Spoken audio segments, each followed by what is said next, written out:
everyone, Jason. Welcome to part 2 of the legendary Marvel deck building Civil War expansion. First video, we went through all the hero cards you get to play as. This set, we're going to go through all of the villains, or essentially anti-heroes you get to play as. I'm going to start right off with a brand new card type. They have Grievous Wounds. We've had wounds before. They go in your hand. They don't do anything. You can choose not to attack or buy anything to get rid of them. This is basically the same thing, but they have extra little effects on here. So this is Blinding Flash. It's a special type of grieving wound. And healing, you may discard one card from your hand to have each other player discard a card. If you do, KO this wound. So you have to do something different to heal it. This one's spreading nanoviruses. So you may have the player on your left gain this wound. So you can basically transfer the card. Psychic Trauma, you may spend 5 stars or recruit points. If you do, KO this wound. So these ones you actually have to do something special because they're a little bit deeper wounds. We have a Fatal Blow, Subdermal Tracker, Corrosive Webbing, and Blunt Force Trauma. So I like to do is, since these guys came out, I like to spread them out within my regular wounds. I even sometimes mix the bindings in there. It just makes the game a little bit more interesting, because saying, oh, I get a wound, am I going to get a regular wound, or am I going to get like something a little bit worse? Just adds a little, kind of the same reason why I mix all the special bystanders into the other decks. Instead of just getting the generic bystanders you don't care about, this actually makes you pay attention to what it does. So, opposite side of Captain America and his heroes, we right off the bat have the mastermind of the authoritarian Iron Man. So although not technically a villain, he's a villain in the sense that he's opposite of Captain America's hero side. So he does the Superhuman Registration Act, and he has a Master Strike, and I'm just going to I don't usually go through these, but the authoritarian Iron Man fortifies his next city space to his right, starting with the bridge. You can't fight him while there's a villain in that space, and villains gain +3.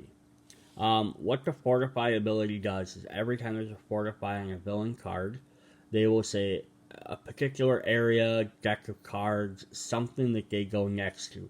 And usually what that means is you can't do anything to that area until you fight that character. This one works a little bit more powerful than he's saying wherever he's at, you can't actually choose to fight the mastermind until you clean out that space. So we'll go through his cards. Recall to Service, Man the Fortifications, Freeze the Domestic Assets, Armada of Armors, and our first Superhuman Registration Act villain. This is why I said, if you watch my villain videos, why I said this is what they started doing, where the heroes are technically villains. Like, we know that Yellow Jackets and Iron Man aren't actually villains and masterminds, but they work for the concept of the game. It fits in all the same keywords. So there really was no reason why they couldn't get done or redo the villain set the same way. Anyhow, so he has a size changing ability like the heroes do. So if you play a tech hero on your turn, he has +2 attack. So basically you're shrinking him down so you can fight him at 5 instead of 7. And he has Escape, Fortify the hero deck. It says, well, Fortified, whenever a hero is put in HQ, it costs 7 or more, KO that hero. So he has an effect that does while he's fortified, but it also means you can't do anything until you get rid of him. So you have to fight him there. You don't want him to escape. She-Hulk, size changing again, another fortified. This is the villain deck. Whenever a Master Strike is completed from that deck, each player gains a wound, and She-Hulk enters the sewers. So these guys go to specific decks, and then they do an effect until you get rid of them. Miss Marvel. Luckily, all these fortifies are escaping ones, so you don't have to worry about it, as long as you can beat them before.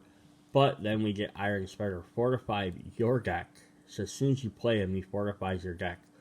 Well, Iron Spider fortifies a player's deck. That player draws one fewer card at the end of each turn. So then you have to beat him so you can get rid of that effect.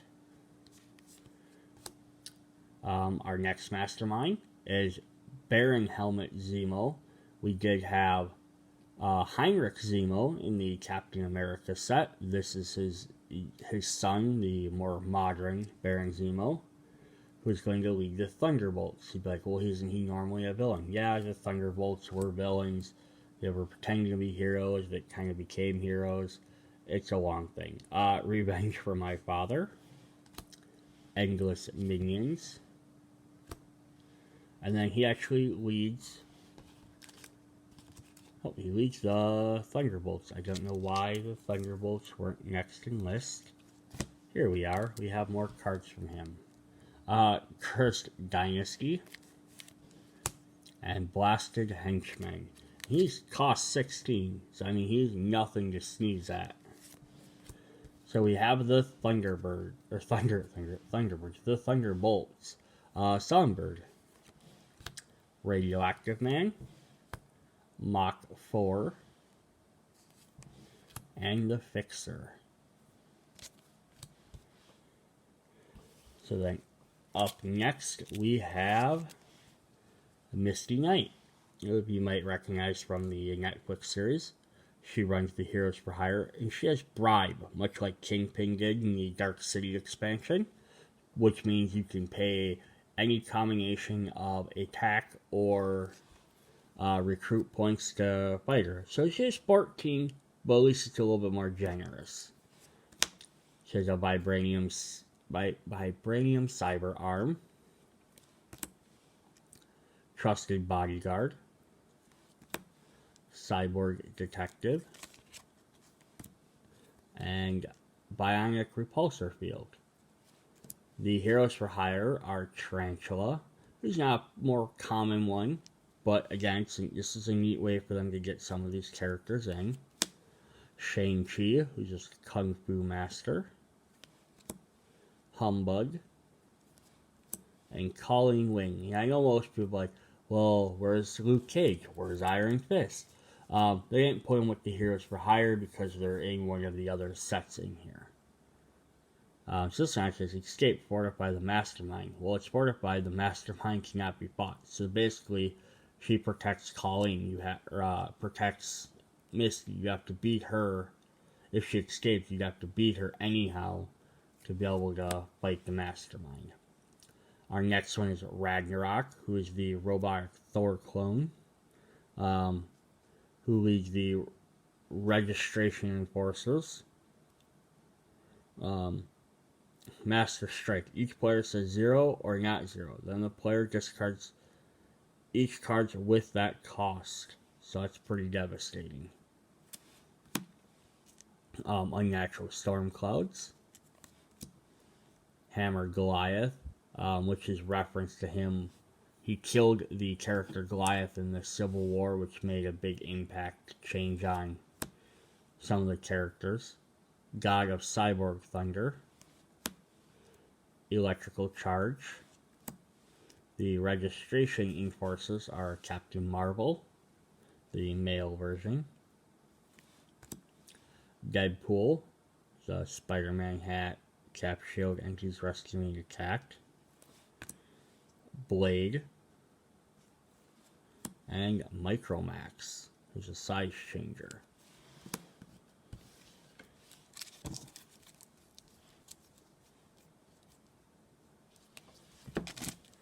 Alright, so up next, our other mastermind is Maria Hill, Director of S.H.I.E.L.D., who has a new ability.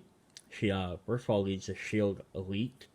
She has double S.H.I.E.L.D. clearance, and all of the villains in her set have just regular S.H.I.E.L.D. clearance. What that means is for every instance of S.H.I.E.L.D. clearance, so 1 or double, you have to discard a S.H.I.E.L.D. character from your hand to even be able to attack them or fight them. Basically that does is, you have to get rid of your small generic cards. If you keep discarding or KOing them too early, you may not be able to defeat these people. So we have Rapid Response Team. Evacuation Code Epsilon, Declare Martial Law, Crash the Helicarrier. The Shield Elite are Sharon Carter, Agent 13, who also has Fortify the Shield stack, which fortifies whenever any number of Shield officers become villains, one becomes an extra villain. So that could be pretty devastating build up. It would be fun to play this deck against the Nick Fury hero with a couple other Shield characters and just do like an all Shield battle. We had Dum Dum Dudgeon, Agent Gabe Jones, and Agent Eric Marshall. Our non-mastermind teams are the CSA Special Marshals. I don't remember what CSA stands for. But basically these were villains that were hired to help by Norman Osborn, because he was leading S.H.I.E.L.D. at the time, or no, he wasn't. I don't remember.